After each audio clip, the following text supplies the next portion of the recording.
welcome to Hey Now. Welcome to SportsCenter with Jay and Dan, brought to you by Tim Hortons. It was American Thanksgiving on Thursday. Here's the one thing that's different. They celebrate it on just the one day, on the Thursday. That's right. Well, in Canada, some people have your dinner on the Sunday or the Monday. There's no specified day. Yeah, we have a little more choice. Yeah. It's not so regimented as it is down there. It's almost like it's like a microcosm of the entire of our nation and their nation, because for them, they're told what to do. We have the freedoms to choose. You can even celebrate Thanksgiving on a Saturday in Canada. Celebrate it next week if you want. All right. Of course, it was a Thanksgiving Day triple header in the National Football League, as it always is. It's going for a 35-yard field goal. Nick Novak misses right. Appears to pull something.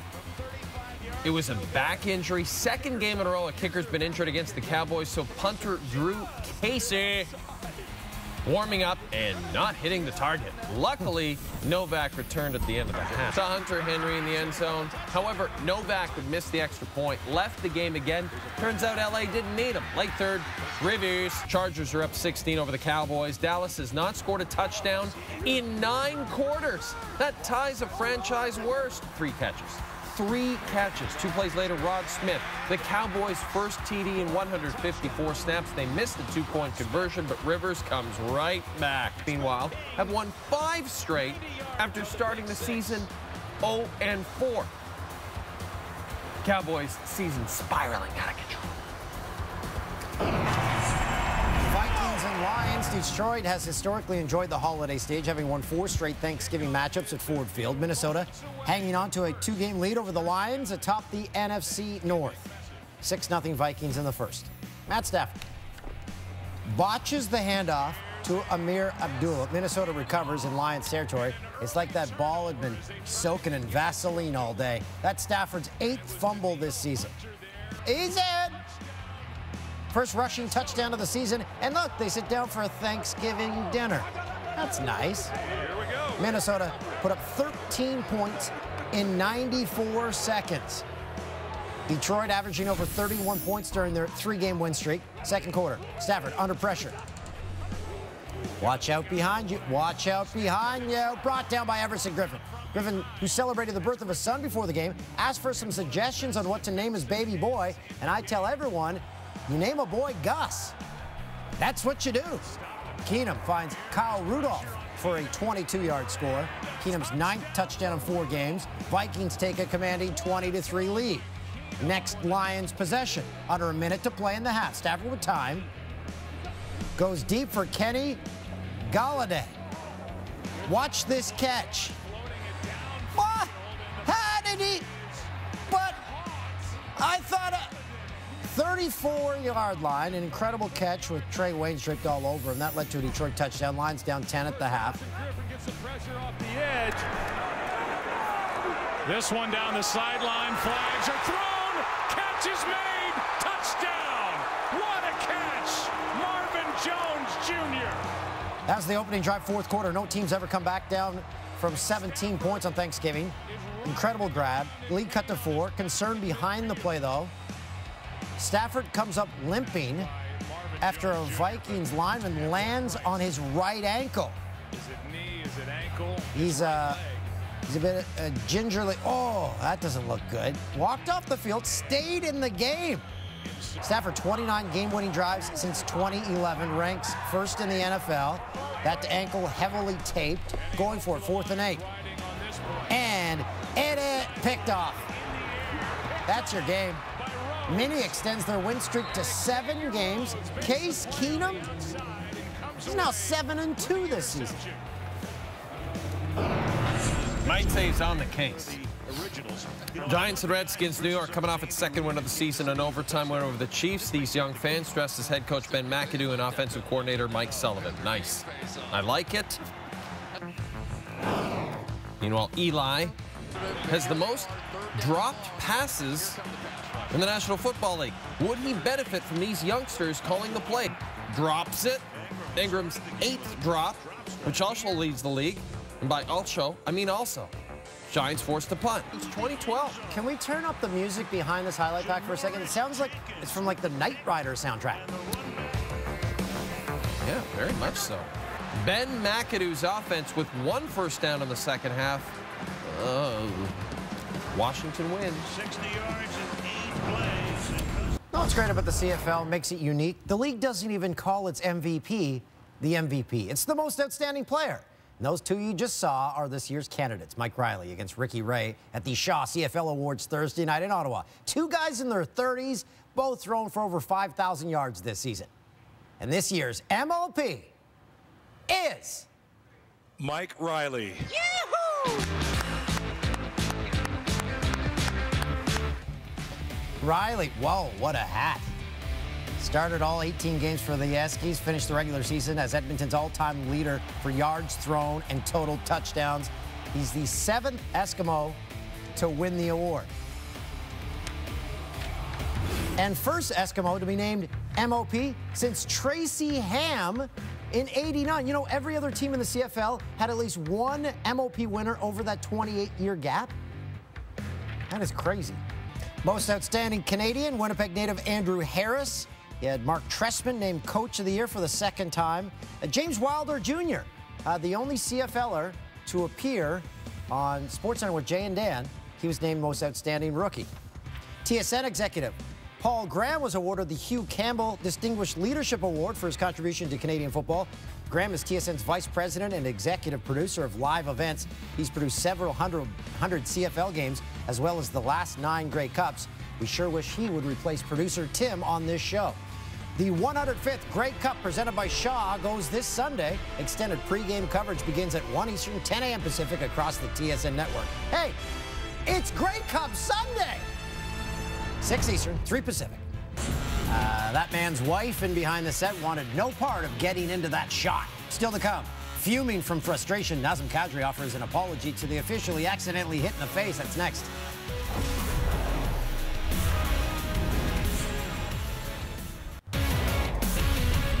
Our friend Randy Turner won't like this part of the show. Austin Matthews tied a career high with 8 shots in Wednesday's loss to Florida. The chemistry with line mate Mitch Marner was apparent.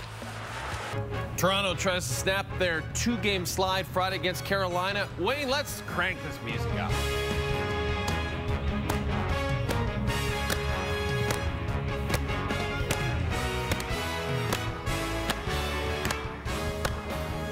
Right? You just want to dance. Brock's Locks. You want a haircut like Brock Besser of the Vancouver Canucks? Go to Brock's Locks in East Hastings, downtown Vancouver. They'll take care of you. Oh, Grey Cup Sunday. Yeah. Are you making chili? Are you making chili Sunday? Oh, I'm going to the game. I'll be there. All right. So. You going to make chili? Yeah. Okay. Thursday was Grey Cup Media Day in Ottawa. Second-year linebacker Alex Singleton led the Stamps with 123 defensive tackles this year. 68 more than his teammates. We tasked on Sunday with taking down 6'2", 232-pound James Wilder Jr., who led the league with 7.1 yards per carry this season. I love that matchup. James Wilder Jr., friend of SportsCenter with Jay and Dan. Grey Cup week, not only big for the players, but for sports memorabilia retailers as well. And there's one event that they all plan on attending while in Ottawa. This Grey Cup weekend, it's the Jay and Dan 2017 Celebrity Sports Auction Weekend Extravaganza. Featuring autograph signings from CFL alumni Warren Moon and Doug Flutie's brother Darren. Appearances by The Littlest Hobo Dog, Cameraman Glenn, and German sportscasters Jurgen and Diedrich. We're auctioning game-worn jerseys, Pinball Clemens pinball machine, Matt Dunnigan autographed cookbooks, a bull riding lesson with Rocket Ishmael, lunch with Anthony Calvillo, but you gotta pick him up, the actual Grey Cup trophy, and so much more with special guest auctioneer Rod Smith. Plus, musical performance from Moist. Hay rides and face paint for the kids. Jay and Dan will also be there stealing coats. Free coat check. The Jay and Dan 2017 Celebrity Sports Auction Weekend Extravaganza. See you there, Ottawa.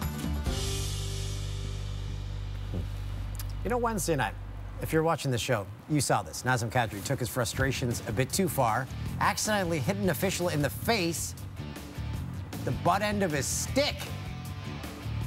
Kadri regrets. I feel terrible about it, and obviously it's an emotional game. I kind of got out of control. I didn't even realize I hit him, to be honest with you, until I saw the replay afterwards. and then must have apologized to him 1,000 times in the penalty box, and hopefully he forgave me. But I mean, like I said, it was just an emotional game. I've tried reaching out to him, and I'm going to send him something just to, you know, solidify, obviously, my apology. What was he saying? Just like, you hit me? Yeah, I don't know. I wasn't really paying attention, to be honest, because I was yelling at other people, and there was like a whole bunch of stuff going on, so I didn't really hear what he said to me. But by the time I looked up, and he was like a couple inches away from my face, and I was kind of confused. And then, like I said, I saw the replay, and there's no excuse for that. I mean, I seriously could have hurt him, so I'm glad you know, it wasn't worse. Read his lips there. He said, "You just hit me with the butt end of your stick." And of course, Nazem Kadri saw that replay on SportsCenter with Jay and Dan, so you're welcome. Winners of 3 straight and 4 of their last 5, the Vancouver Canucks have been one of the feel-good stories so far this season, led by rookie Brock Besser and the impressive play of Bo Horvat. Vancouver in the midst of the first wild-card spot in the West through the first quarter of the season. And we're now joined by our good friend and TSN hockey analyst, Ray Ferraro, from a majestic, like I can only imagine as a 4 seasons in Raleigh, North Carolina. Ray, great to talk to you. The framing on the FaceTime is beautiful right now. Can you tell us about what is going on in Vancouver? This is one of the most surprising teams in the league, and a lot of credit has to go to Travis Green. He's been terrific. Well, I would say for many people, it's been really quite a surprise how well Vancouver's played out of the gate. You know, the first quarter of the season has been far more entertaining and far more successful than anything that's happened over the last couple of years. And when Travis Green was hired, one of the things he said was that his style is a more aggressive, more upbeat style. Well, that couldn't be any further from the way the Canucks have played the last couple of years. And they've been faster, they've been more aggressive, almost to the point where at times they seem like they're over-aggressive. They've had excellent goaltending from Markstrom and Nielsen. And I played with Travis with the Islanders, and he was always a real confident guy. But one thing that has really struck me is how much his players talk about they don't have any questions about what their role is, where they're supposed to be, what the style of play is. They seem to be really happy and have been really pleased with their start. We're going to let you go home, Ray, and get some rest, but we do appreciate you joining us, and we'll talk to you soon, my friend. I can't believe 2 things. One, you didn't comment that I kept myself in the screen the whole time. That was impressive. Yep. Definite improvement. And today's the 23rd. 7 more days till I don't have to look at those things on top of your lips. I cannot wait. Oh man, Ray, I'm thinking of keeping it. We might keep them. Actually, you know what? You should. You guys look fantastic. Oh, you're a good man. Thanks, Ray. As far as you know. We'll talk to you soon. Later, boys. When we come back, we have an all-NHL edition of the Jennies, the best plays to this portion of the season.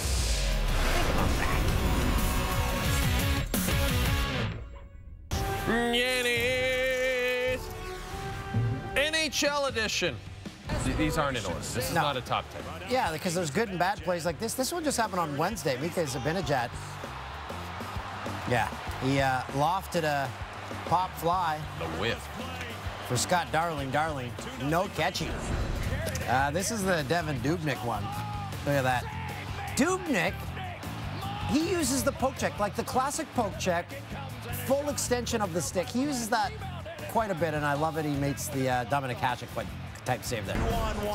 Sergei Bobrovsky was dethroned by John Tavares in 1v1 on Thursday.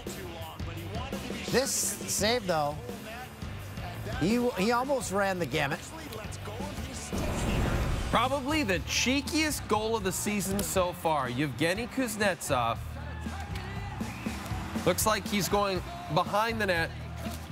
Tucks it in past Cam Talbot. The Jannies, the best and the worst of the NHL season so far. What's next, Tim? What are we doing now? It's the App Store. Oh, Jane Dan App Store. Right. This is very exciting. These are apps that do not exist, but should.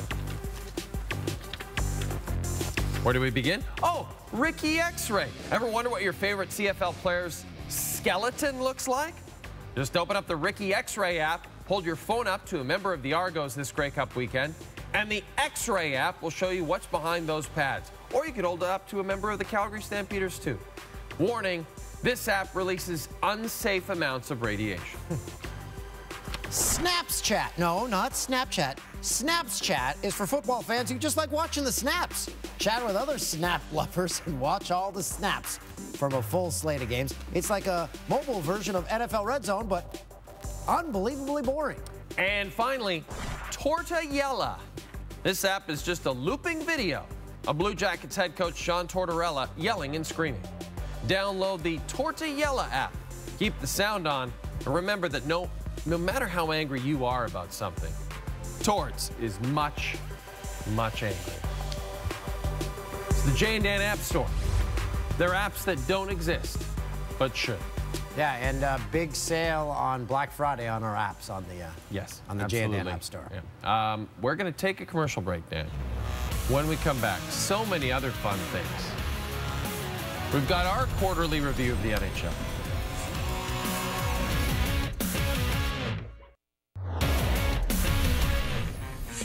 It's the Egg Bowl. Ole Miss, Mississippi State, one of the most heated rivalries in college sports. Both schools' athletic directors actually released a statement pregame saying, in the spirit of sportsmanship, we ask that fans from both schools honor this storied rivalry with civility and respect for each other. Players, they didn't get that memo. Minutes after both teams took the field for pregame warm-up, scrum breaks out. As the teams are introduced to the crowd, more jawing between the rivals. Coaches and refs doing their best to restore order. The play-by-play man said. You could be a college football play-by-play guy right now. Oh, he did the dog pee. Rebels take it 31-20. The Spirit of Edmonton, the event known to be the best party at the Grey Cup, got underway Thursday in the Byward Market in Ottawa. It's been a premier attraction at every Grey Cup festival for the past 44 years, though Ryderville would dispute that. There's Ryderville, shoveling pills.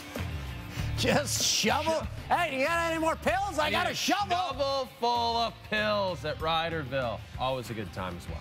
I've never seen beer shovel. With Grey Cup festivities underway in Ottawa, the thing most football fans look for, those parties. They are great, Dan. Yeah. Fans from across Canada, they love to get together. They love to celebrate the Grey Cup. That's why we decided to get in on the action with our very own Grey Cup party. We'll be hosting the Seatown T-Dot Jamboree at the famous Pub and Grub Bistro and Patio. Special guests will include fashion icon Jeannie Becker and celebrity chef Devin Soltendieck, a.k.a. Chef Dev. All guests are going to be asked to take their shoes off because the bar just put in a new carpet. The party will be hopping from 9 to 5 p.m. to a.m. You know, we've reached the quarter mark of the NHL season. There was no hockey games on Thursday, so we thought we'd evaluate whose stock's risen, who's fallen a bit. It's a new segment. The Jay and Dan Quarterly Review. We got a nice boardroom with zebra-printed arms on our chairs. And nobody showed up to our meeting. Who, Dan, is the most surprising team in the NHL thus far in the season? These guys in this show, they're getting a lot of love. The Vancouver Canucks are my pick. They're tied for most road wins in the NHL with 8. They're winners of their 3 straight 4 of their last 5. They hold on to the first wildcard spot in the West in the first quarter. For me, Dan, it's the New Jersey Devils. Who could have predicted this team would be second in the Metropolitan to this point in the season? Nico Hischier was the first overall pick. He's got 15 points. Yeah, this team had the first overall pick this past June, and Taylor Hall and company looking very good. Corey Schneider playing well. Again, that Devils team, if you don't have a program, good luck knowing that. Our friend Adam Henrique is also there. Most surprising player for you? Okay, for me, it's Connor Hellebuck. Another shout out to Randy Turner on this one. Connor Hellebuck's been sensational for the Jets. This team was looking for a #1 tender. They go out, they sign Steve Mason to be that guy. Hellebuck beats him out, though Mason was great against the Kings the other night. Finally, the Jets have the goaltending they needed to be an elite team in the West. Mine, Toontown represent Braden Shen. Man, he's making his mark in St. Louis. Most disappointing player. I feel bad saying this because he's working hard. He's getting his shots on net. He's getting pucks on net. But it's Brent Burns. Brent Burns with 29 goals last year. Brent Burns, 0 goals to the quarter part of the season. On 84 shots, he's a -6. Still, he has a a house full of animals that he can come home to for comfort. My most disappointing player, Bernie Federko. He's got over 1,000 points in the NHL. 0 points this season so far. 0. A beautiful muzzy. Who is the most disappointing team for you so far, Dan? I think well, you can either go with the Habs or the Oilers, but I didn't expect much from Montreal, and that's what we're getting. Edmonton, we expected plenty, and we're not getting. Edmonton goes to within a game of the Western Conference Finals. They have been extremely disappointing, obviously. So that's unanimous from both of us. Their favorite moment or play to the quarter point of the season, Dan? This play, I wanted to see get more love. It didn't. Don't know why. It's just awesome. Yeah, it's incredible. This is a Justin Williams. What a veteran. Assist. Look at that. An old dog with new tricks. Oh, just love seeing that. Deliberate, too. Not a fluke. That great pass. For me, it's the burgeoning friendship between Ryan Reeves and Phil Kessel of the Pittsburgh Penguins, which culminated in this Halloween prank from Reeves, which was just hilarious. It almost gave me a heart attack. This has been the Jay and Dan Quarterly Review. I think Phil Kessel's my favorite player in the NHL. Yeah, he's definitely up there for me now. Happy 63rd birthday to our beloved camera guy, Glenn. Here now, a tribute to Glenn.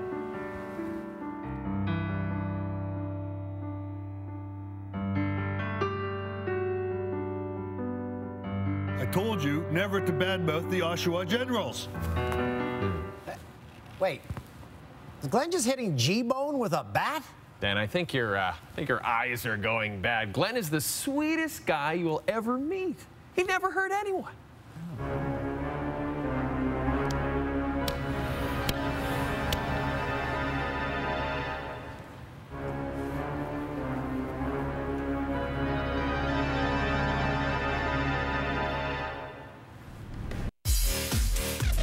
The Jay and Dan podcast is sponsored by our friends at Coors Light. A brand new episode is up now where I discuss how I smashed my car in my brother-in-law's parking garage. It's a riveting story, and it's available on iTunes.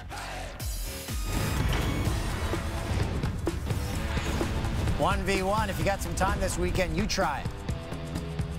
We'll give you the ingredients for a truck. Guts, glory, ram. When you try to do it, you're not going to build a truck. No chance. Okay, so you can find out the winner on Friday, 6 p.m. Eastern edition of SportsCenter. Who's hosting that show, Dan? My good buddy Lindsay Hamilton. That's right. Someday she'll replace me. This is pretty exciting, Dan. This is a brand new segment, and this is all your creation. It's a call to action to you at home. Every Tuesday, we're going to show your letters to Sports Santa or Danta. So send us your sports wish list. It could be yours as a full-grown human, or it could be you, little Timmy, who's 6 years old, and you want take a picture of your kid's wish list for sports, send it to us at Jay and Dan with the hashtag DantaClaus, and we will read the lists and show them on air every Tuesday. And I like that idea. You have the picture of the handwritten list. That would be nice to see that from everybody. Yeah. It's time for Movember. Don't forget, still plenty of time to donate. Go to our SportsCenter with Jay and Dan team, Movember.com. So your lip sweater, it's looking good, but I was wondering, because the last time we grew mustaches in Canada, you had them all the way down here. Is that part of your face jealous? This is my tribute to Jim Van Horn. Okay. Who's currently by the way, instructing the guy on teleprompter. You missed some when you were shaving. Oh, did I? I shave in the shower. So I like to shave while I'm nude. And then who knows where else I'll shave. The problem with that is you don't know where you're shaving, so you have to almost like hold this and shave here. Yeah, that's why you get a mirror. Yeah, it seems like a lot of work. $5, Canadian Tire. I don't have that kind of scratch. Hey, Canadian Tire, put some money into the show. I'll think about walking in one of your stores. Think about that.